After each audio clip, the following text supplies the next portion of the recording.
The January 24th, 2023 Committee on Ways and Means is now called to order. Why don't we take a moment of silence since Councilmember Waring is not here yet?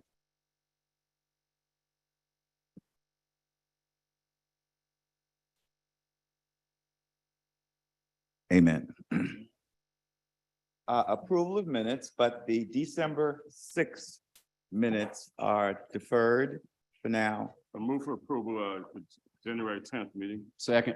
Moved and properly seconded. All in favor say aye. Aye. And the reason for the delay on December 6th is because it's pretty extensive. That's when we were discussing the budget. So it's going to take a little longer. Bids and purchases. Move for approval. Been moved and Second. properly seconded.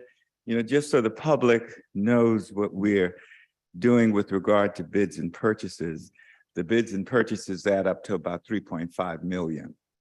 Most centered around public service, parks, the fire department, and the police department purchases. Question from Councilmember Parker. Thank you, Mr. Chairman. Two questions, just 3E. What are these, or 3D to 3G? What are these improvements? Okay. I'll call up Jason to do that. I thought that they were already, yeah. One is just basic maintenance. All of them are maintenance. So D through E, Yes. so those are our annual gateway maintenance contracts. So they are 1 year plus 4-year contracts. They were there for 5 years and we renewed them. So we put them up for bid and it covers gateway maintenance throughout the city, whether it's Daniel Island, the Peninsula, James Island, Johns Island, and West Ashley. So there's many different lots, if you will. Okay, It really covers a lot of the DOT maintenance areas that are either under encroachment permits by the city, like the Harborview Road Circle is one of them. is that three? That's 3E. Yeah, and then there's areas all along Harborview Road, Ellis Creek Bridge areas, where the James Island connector comes in the Folly Road, all of that mowing and trash pickup is under our contracts, along with everything 17 South around Holiday Inn. It covers pretty much the entire city. Okay, all right, thank you. Any more discussion? Yes, Councilman Chili. Thank you, Mr. Chairman. So, Jason, there's a different group for each lot, right? So we went with the lowest bidder for each lot, not one for all lots. That's right. So Okay. we bid it in lots because we don't think that one contractor can handle it all. So we try to spread the wealth a little bit. There's a few incumbents and there's some new players as well. Great, thank you. Yes, Councilmember Parker. One more question, but not for you, Jason. Thank you. 3T, can you clarify that? Anyone from planning, just what the? You mean the 1 million Yeah. for the zoning study? Yes. That's something that we voted on. Where is, yes.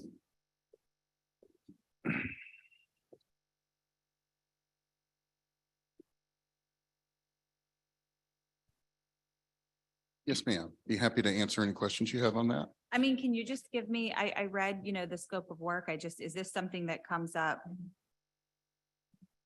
regularly? First time, or- first time. First time. Once every millennia, basically. But no, it's been a long, long time. Our zoning ordinance is decades and decades old, and this is going to be a complete overhaul of it that will also make it a elevation-based zoning ordinance so that densities and development will go in the areas that are most able to accommodate them by virtue of the elevation. This is in line with following up on our city plan that had elevation-based land use recommendations. Mhm. Okay, all right, thank you.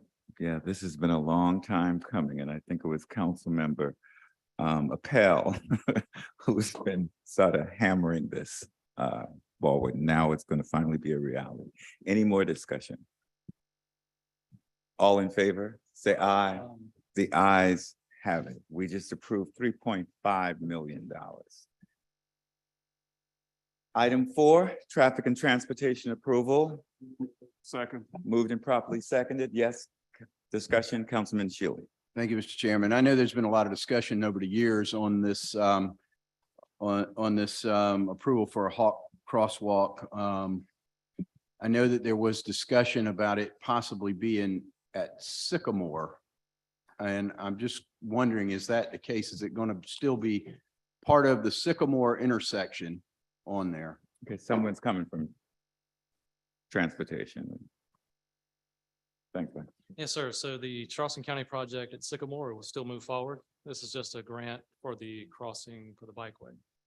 Okay, so will there be an additional, the crossway will be at Sycamore, or will there be an additional red light further down from Sycamore for bikes to cross? This will be a halt signal at the bikeway, at the bikeway, just further down from the intersection.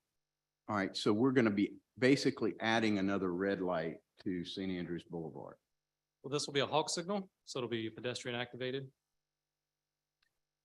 All right, I know that there was a lot of discussion on the county level, maybe with the DOT level, about not having another stop there. I know I come through that intersection a minimum of 2 times a day. And where 171 and 61 come together going into town, obviously it's very heavy traffic. It's stop and go. And I have a hard time adding another stop to where we're already gridlocked. Now, and then I think, okay, well, maybe it's a couple of bicycles. I mean, do we have any idea how many times that may stop, or what it may do to the already gridlocked traffic in that area coming that are trying to head to downtown? Well, the halt signal would be coordinated with the other signals, so it would operate in conjunction with the other signals. Okay, so it would be in conjunction with the others. Okay, well, that makes. There'll be synchronization. Yes, sir. Okay. Thank Mayor? If you're on the bikeway and you push the hawk signal button, it won't immediately turn. It'll wait until the regular cycle with the red light down at Sycamore, so they're together. Yes, Is sir. that what you're saying? Similar to how our pedestrian signals operate. All right, thank you. Any more questions? Yes, Councilman Shay. Thank you, Mr. Chairman. Couple of questions. First of all, did this go in front of the TNT committee? Yes, sir. I believe it did. It did not. Okay. Yeah, that was my first question. I mean, it should have gone in front of the TNT committee. Second of all, after Councilmember Sacre and Appel were elected, January of their swearing in, we all met at this location with representatives from county, including County Council Member Moody. This is right in the heart of all 3 of our districts, by the way, and it's sort of intersection of Council District 3, 9, and 11. So this is where the bikeway and the greenway cross. And this is a very busy road, as Councilmember Shealy is talking about. And there is in the morning, in particular, and in the afternoon, the rush hour traffic that comes across that is somewhat burdensome. But this is a pure 100% safety issue. If you are a jogger and trying to cross over Highway 61 from the bikeway to the greenway or greenway to the bikeway, or if you're a bicyclist or you're just a casual walker trying to get from one point to the other, at the end of this roadway, and I was just out there this afternoon to take another look at it, is Higgins Pier.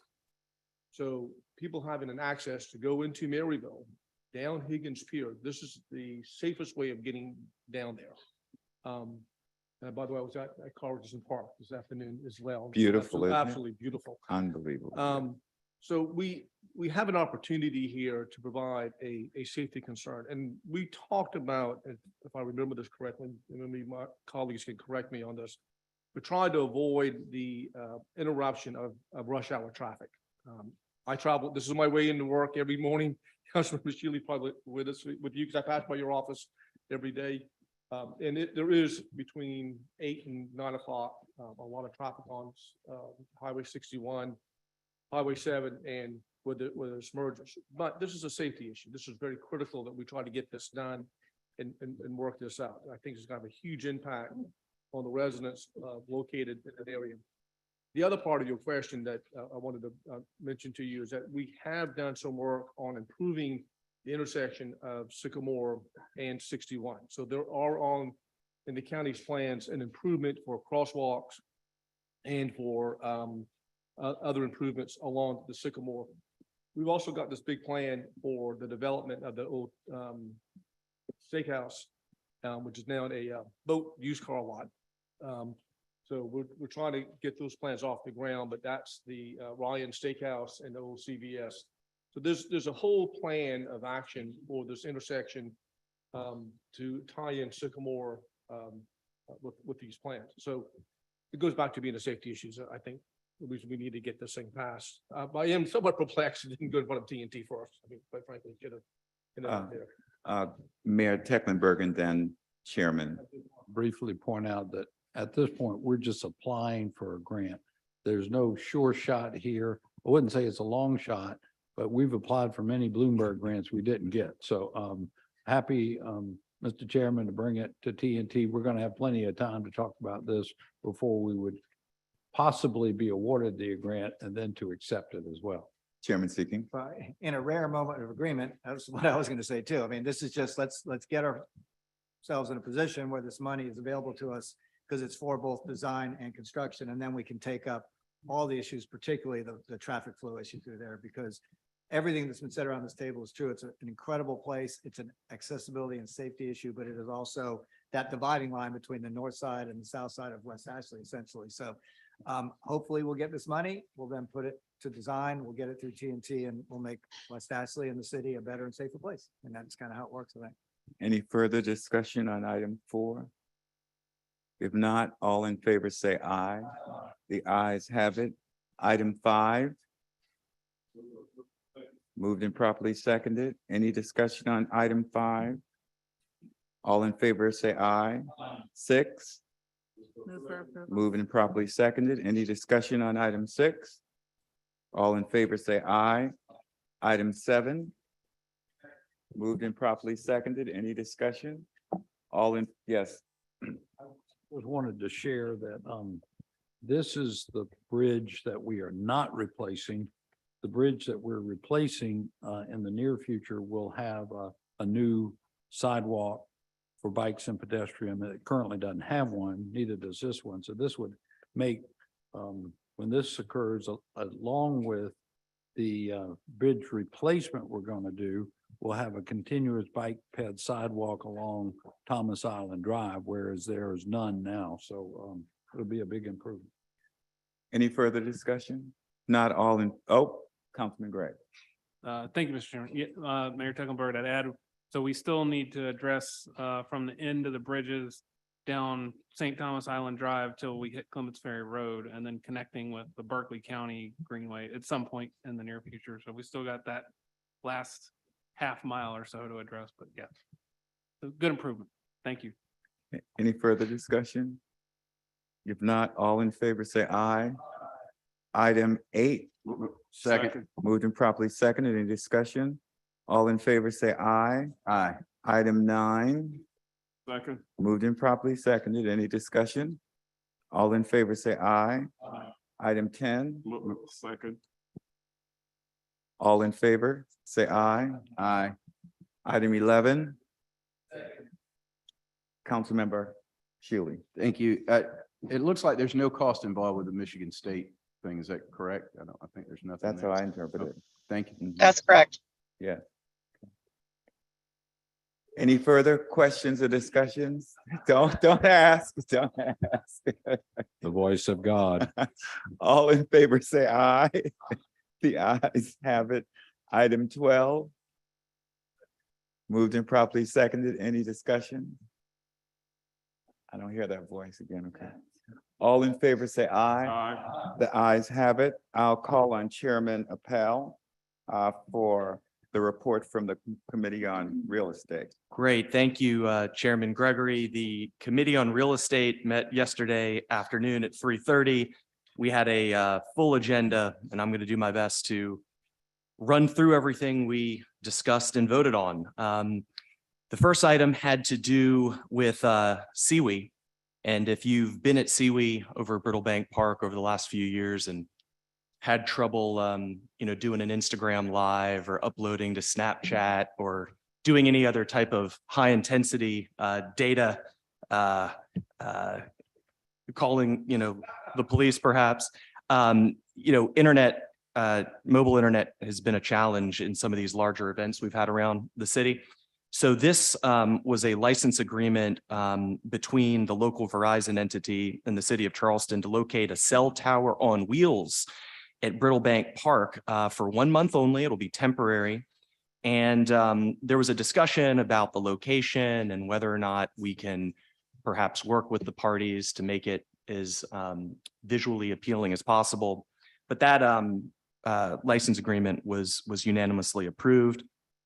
The next item had to do with Just a quick question for you. Yeah.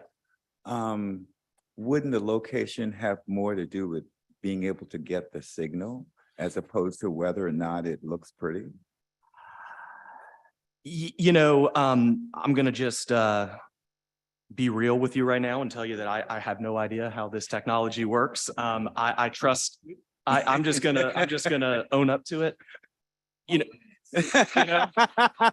Now you want to talk zoning? We'll talk some zoning. I think there's a lot of work and thought that's gone into this between Verizon, our city staff, the organizers of SeaWe. I have no doubt in the world that the parties involved bringing this to the table have taken all measures to make sure that the utility of this device is going to be maximized while minimizing any negative visual and aesthetic concerns, because why would SeaWe want to do anything that was adverse to their program? So I've got faith in the location that was presented to the board, to the committee yesterday. To the extent there's some win-wins that can be achieved by working through some of these issues, by all means. But I think the clear direction from the committee yesterday was to go ahead and proceed with this device. It's an important device, and it'll be temporary, but internet service will be much better than it's been in past years. And this is also a law enforcement and public safety issue as well. If God forbid somebody needs to make a call, this will make that more robust. So we approved that unanimously. We then considered a easement and maintenance agreement for a multi-use path over on Maybank Highway on Johns Island. So bear with me for a second if you can follow this. So Charleston County requires redevelopment along Maybank Highway to include sidewalks. City of Charleston does not currently require that. They've passed the Maybank overlay. We haven't. But since the county does not have a crew to maintain sidewalks, they want the city to maintain the sidewalks that they require, but we don't require.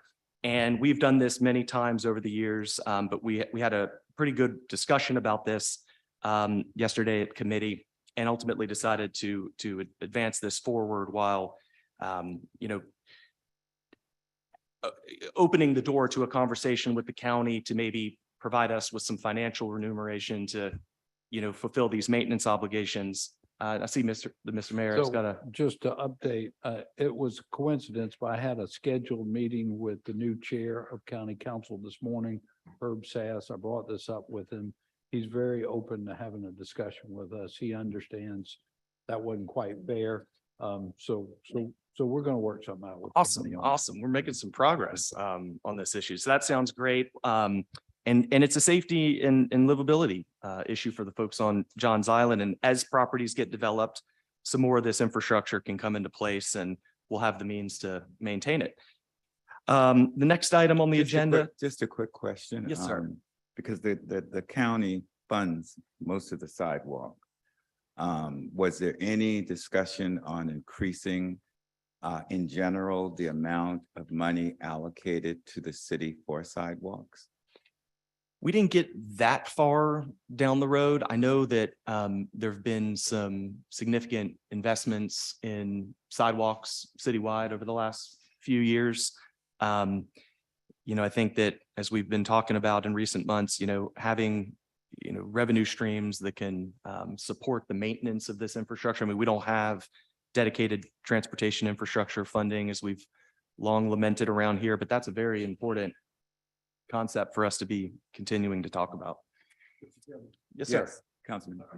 This is an issue that's come up in Councilmember Waring's Public Works and since I've been on city council, this is an issue that we get stuck with the sidewalk maintenance all the time.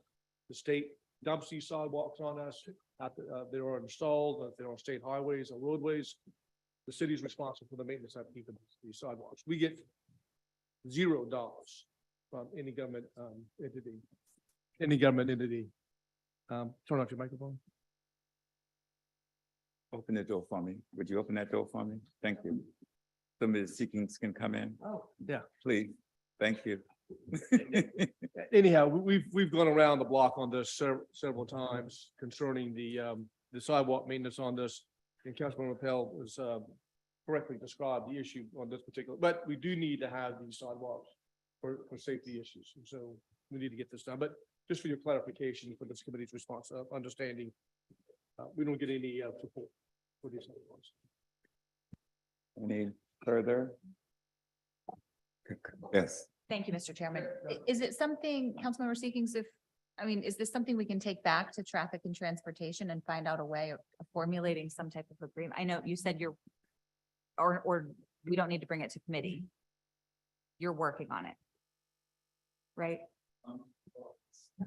I just said, is it something that we should add to the, move to the Traffic and Transportation Committee? Like you just said, Councilmember Shade, this hasn't come up, this has come up before, but you said you're working out something with the county, so we don't need to discuss it. I've just had an initial conversation this morning, and I'm going to ask staff to draft a Okay. proposal to send it to the county for long-term arrangement regarding sidewalk maintenance where this kind of thing occurs, where we're accepting responsibility for sidewalks that are in the county. And I'm happy to take it to What we can do is transportation. bookmark it. I mean, we get regular updates from the county on various projects. We'll just ask about it when we get usually it's quarterly or biannual updates from the county. We'll just ask them about it. And please ask for additional funding for sidewalks, Yeah. please. Councilmember Waring. Yeah, thank you, Mr. Chairman. It is an issue that Councilman Shade has been, I guess, about 7 years now. I'm really from his first meeting talking about it. And we always have a good conversation about it. We had the same conversation and Chairman of Real Estate is doing a good job explaining it. But we never look towards action steps. This goes beyond, I think, the county. I think this is something when it's a state road and developments taking place, the developer actually pays for the sidewalk. They have to bill it to a certain standard. But then when it comes to that maintenance piece, the state puts it on the city. And in this case, the county is putting it on the city. I just think it's one of those things where we need to take it beyond. And thank you, Mr. Mayor, for having that sidebar with Chairman Sass. But we also need to carry this to our delegation because there is no gas tax money that comes to the city to pay for sidewalks or sidewalk maintenance. I mean, the gas tax goes to the city and eventually it's funneled down, to the county. But we've been suffering in silence on this for a long time. And I think a comprehensive approach that sidebar also followed up in writing, but I think we need to approach our state delegation as well. So it won't be, well, the county does it, the city does it, and the state does not do it. So I think we need to let our constituents know that that's the situation. Because if not, we're gonna have to increase property taxes just for maintenance in an area that we have multi-jurisdictions that have revenues that can contribute as well. Thank you. Any further discussions? Mr. Chairman? Thank you. We'll continue along. The next item had to do with Union Pier. During some title analysis, it was uncovered that there is a city-owned but closed and abandoned right-of-way for an old street called Marsh Street that is smack dab in the middle of Union Pier. We had two options: either convey this, quitclaim this back to Dominion, or create the Keith Waring toll road onto Union Pier. We had a very nice discussion about that. We tabled the toll road for now, but we're going to quitclaim this deed to dominion, so the city can divest itself of this ownership of this very small piece of real estate that city council decades ago clearly intended to close and abandon. They just never took the next step and did the deed. So that the upshot of this is, as you may have heard, there's some development activity going on at Union Pier, and if the city doesn't divest itself of this ownership, we would actually have to be required to be on the application for the PUD, and we don't want to be on both sides of that transaction. So we unanimously voted to approve this quitclaim deed. Any questions about that? All right, moving along. The next item, we're back on Johns Island, had to do with authorizing the city to enter into purchase and sale agreements to acquire certain parcels in connection with the Barbary Woods drainage project. That was approved unanimously. And then we had two Greenbelt related applications. The first had to do with property over in, I believe this is Councilman Waring's district, over off of Ashley Hall Road. We approved a $386,000 application to acquire a 5.41 acre parcel at the corner of Ashley Hall Road and North Woodmere Drive for the use of as a park. There's not many parks in that part of West Ashley, and the committee unanimously voted to approve the submission of this resolution. The other Greenbelt application had to do with a very beautiful piece of property over on James Island that we've talked about around this table before. This is the Bradham Tract. This is waterfront access to the Stono River. This is property that has been entitled for development. This will take that development off the table. This is a resolution for us to support the Open Space Institute's application in the amount of $250,000 to leverage the purchase of this property. There's additional money coming from the state. This is a really great example of a lot of different branches of government working together to secure a very nice piece of waterfront park property over on James Island off of Riverland Drive. And so that was, both of those Greenbelt items were approved unanimously. Caroline? Sure, go for it. Right, thank you, Councilmember Appel. So I know that Bradham Tract came through the Recreation Committee, but this other Ashley Hall Road, did that one come through Recreation Committee? I don't remember that it did, and I'm not saying that it needs to, but should it or can it next time, since we're talking about, we have limited Greenbelt funds and deciding where these go? That is a good question. I'm not sure. Councilman Shealy, do you recall? I don't think it was on our agenda that we discussed it. I think it was mentioned that there was other Greenbelt projects when we mentioned the Bradham Tract, but I don't think we discussed it in detail like we did the Bradham. Okay, are there plans for this? Yeah, there's conceptual plans drawn. I saw, They're- yeah, I they're in saw our some of those. packet. So A lot of. drawings. just green space? I mean, there's like some docks and some trails and things like that. Okay, all right, thank you. And Okay, I just one comment on F.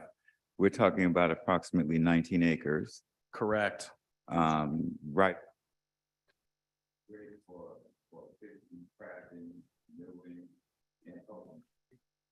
Thank you. And it's really bringing another park on James Island, in addition to the connectivity of existing parks. So it's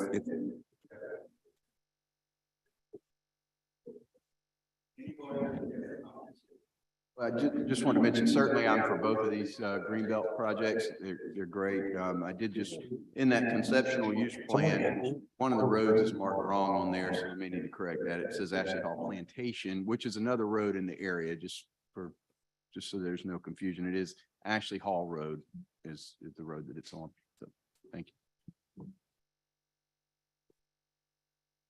Yeah, thank you, Chairman Gregory. And one other thing to mention about the Bradham Tract, if you weren't already sold, I'm gonna get it over the goal line right now. The county's gonna maintain this park, so this will not be part of the city's park inventory.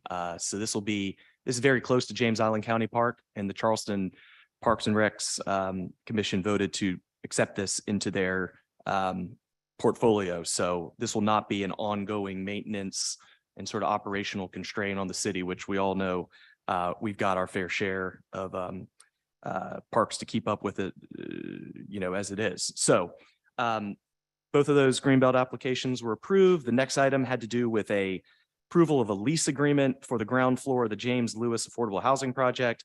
And this is for the MWBE Entrepreneurial Resource Center / incubator, and that was approved unanimously as well.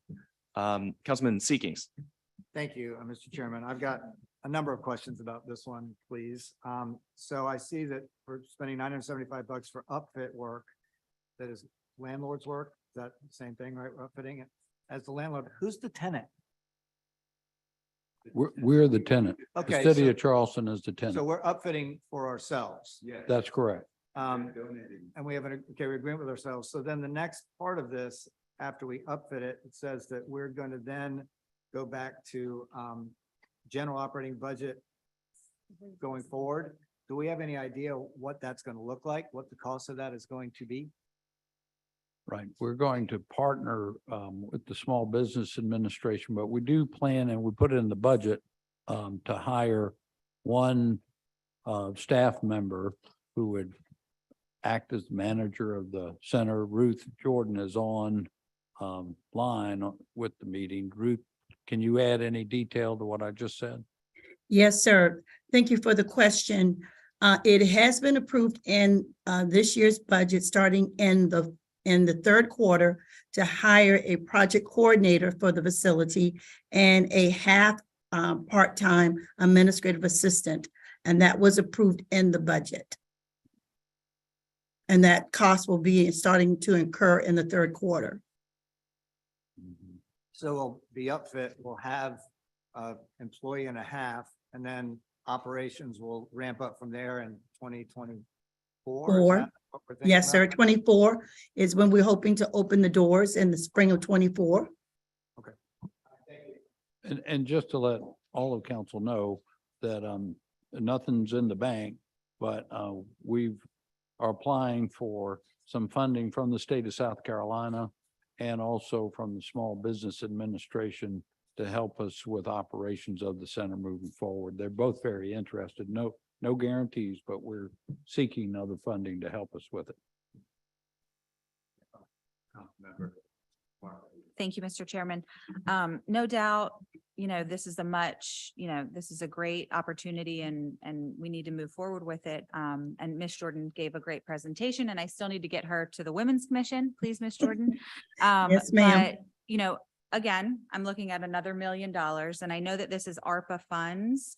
I believe during the budget, we said we had 3 million left. So is this coming out of that pot of the ARPA funds? The additional 472 would, the balance had already been Okay. dedicated already, but it's all ultimately ARPA funding, yes. Okay, so I just want, like I said, I'm for it. I understand the importance. I just, $1 million in ARPA. I know that ARPA funds can be used for a lot of things. My ditches are a big priority, infrastructure, things like that. So it's a big number, but I'm sure that this, you came to this resolve, this being the best place for it. I just, it's another $1 million of ARPA funds that we could use for infrastructure. So just wanted to note that. Mr. Chairman. Yeah, so I understand what my colleagues are saying, but with this portion here, this was something that happened a long time ago because of the devastation that happened in that area. And that area was devastated very bad when they took the bridge down, and we lost a whole lot of homes in that particular area. That people that lost homes that were staying there for years and years. And like I told the mayor and a couple of my other colleagues prior to the council member we have here now, that I had a lot of seniors that was living there that passed away because they didn't want to move, because they had moved already 3 times for betterment that we consider as betterment when they had the Gilliard built, when they had the some other things built in a particular area. And every time they build these areas, it was coming right down in those particular areas in the African-American community. And that was very devastating in that area. So I worked hard, and then when the bridge came down to even assist a lot of homeowners there in trying to get better houses, which had to fight with the DOT with that during that time, because they were saying that the house was not valuable on this particular, on the east side than it was on the west side. And so I had to fought with the DOT at the time to make sure that I said, you all are taking these people home, so you need to give them the compatible homes. So a lot of the homeowners got better homes by moving West Ashley and different other places. So this was a very touchy situation in there. So we had to knit this community back, if you may, and providing these things and providing homes, although we couldn't build single family homes back there. So I said, we have to be able to build some homes back there. And that's why we're putting these housing that we have there, as affordable housing, and trying to upgrade that community, if you may, by putting these particular things in there to educate people and educate young people that they can go into start businesses and own businesses. And maybe this might upgrade the area completely, but it's changing a lot. So this is why this is a very touching situation when it comes to that particular community, since the community was devastated, because I don't think no community in the city of Charleston was devastated as much as the east side did during this time, from the time I was here almost 20 years. Thank you. Thank you, Mr. Mitchell. Thank you, Councilmember Mitchell, for that. And just for additional information, I think, and correct me if I'm wrong, Mayor, we're talking about a space that's 7,000 square feet, 8,000 square feet. And the rental for that will be $1 a year. So in terms of leveraging, it's unbelievable leveraging. Mr. Chairman? All right, thank you all. Well, I do Yes. have. Oh, I'm sorry. Councilman Oh, I'm Waring. sorry. Yes, sir. Just by way of additional background, when that bridge site came down, it was an agreement between the Federal Highway Transportation Authority, the South Carolina Department of Transportation, and the city of Charleston for that swath of land to be given back to the city. Now, it probably took a decade or more to get that property. So when you look at this, there is no land cost Right. that goes along with this building, and the displacement that Councilmember Mitchell was talking about. Can you imagine you had a community and street system that was knitted, and when that bridge project came through, it was just bulldozed out of the way. So when it comes to, we look at this from the standpoint of this cost per square foot, but when you add in land costs, and let's be real, look at what's taking place around it. 100% private sector development. I mean, it's like a donut hole in front of, it's what, a block from, what's that, the Gateway? What's the big building that Bob Faith and his team put up on Columbus and Meeting? Everybody. Courier Square. Courier Square, okay. Which is gonna be huge. Which is frankly, once built out, will be $1 billion development. Mhm. Everybody will be able to participate in this. Not frankly, just the wealthy, but from indigent all the way to blue collar, lower middle class, upper middle class and beyond. So from a cost effective standpoint, let's go all the way back to the land, because there were some in the city that wanted that land to be sold. And I can't tell you what kind of victory that has been when you look at from where that bridge crosses Meeting Street all the way through to East Bay Street. All of it, except I can think of one out parcel where a hotel is going to be built. All of it would be affordable housing, and in this case, affordable space for minority and women-owned businesses to hopefully incubate, thrive, and grow. So let's go from A and all the way through to Z. Thank you, Mr. Chairman. I mean, I have to take off my hat to Councilman Mitchell, because it is in his district. And the things that's going on that swath in terms of reconnecting and putting back some housing is phenomenal. Anybody familiar with the area, with the swimming pool, with the 1890 Center? It's an unbelievable development that the city is undertaking over here. And that's not the only swath that displaced many people. Just look at the Septima Clark Parkway that just split the African-American community right in the middle, and we've not been able to get back where we were on that one. But Councilmember Greg. Thank you, Mr. Chairman. Was there a bid tab for this one? Do we have multiple bidders on this project? All I see is the one bid for this, or one contract proposal. I think it parlayed from the lease agreement Okay, and the development agreement that we had with the company that was building the James Lewis affordable housing. okay. So that's the contractor that's doing the. They upgrade. have the a lease on the whole property, an agreement to build the 4 or 5 story building. But it really was just you know, you can't put residential on the ground floor because of the elevation. And the space really could have gone to waste if Ruth and our other staff hadn't thought of the idea of trying to utilize this space to good purpose. So again, I think it just fell from or parlayed from the development agreement we had with the folks building James Lewis apartments.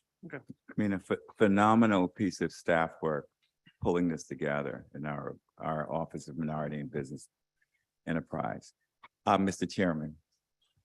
Thank you, Chairman Gregory, and hopefully some of these small businesses that hatch out of the incubator will stay here in Charleston and contribute to the tax rolls and employ our citizens. And, you know, the whole idea, I think, behind these concepts is to leverage, you know, those sort of human capital for much bigger bang for the buck for decades to come. So that's the hope. But once this gets started, it's, you know, we got to all support it and find ways to get the right resources involved so that this can be as productive as possible. So that was approved unanimously. The next item had to do with a loan agreement with the Florence County Museum for a quite striking portrait of one Francis the Swamp Fox Marion. This had gone to the History Commission for approval. It's thoroughly vetted. We've made sure that all of the insurance requirements and proper handling, you know, procedures are taken into account so that we can make sure we get our portrait of the Swamp Fox back in one piece. That was approved unanimously. The next item had to do with amending a prior annexation ordinance for 1610 Poinsettia Road. There were some scrivener's errors in there. We just wanted to make sure it's in the right district and that the property owner's name was spelled correctly. That was, of course, unanimously approved. And then we had a clean sweep in the annexation portion of the program by Councilman Shade, who went 3 for 3 in annexations. I got to give a shout out to Andy Steen. He's a friend of mine. I went to school with him growing up. He's now in the city of Charleston over in Avondale. And I think all these properties are in Avondale, to be honest with you. And those were all, of course, unanimously approved. And then finally, we had 2 executive sessions to receive legal advice in connection with, first, the Barbary Woods Drainage Project, and then second, the Church Creek Flood Storage Project. And after coming out of executive session, a motion was made and unanimously approved to direct legal to take all necessary actions to acquire the relevant parcels up to, of course, condemnation. And hopefully we don't have to get to that point. But if we do, we need to make sure we get these infrastructure projects done for the benefit of Johns Island and West Ashley. And with that concludes my report, and I move that it be adopted. Moved and properly seconded. Any further discussion on these items? If not, yes, I'm sorry, Mayor. Yes. That I recuse myself on that very last item. Okay. Yes, thank you. All in favor, say aye. Aye. The ayes have it. Is there anything else to come before this committee? If not, this meeting's adjourned. All right.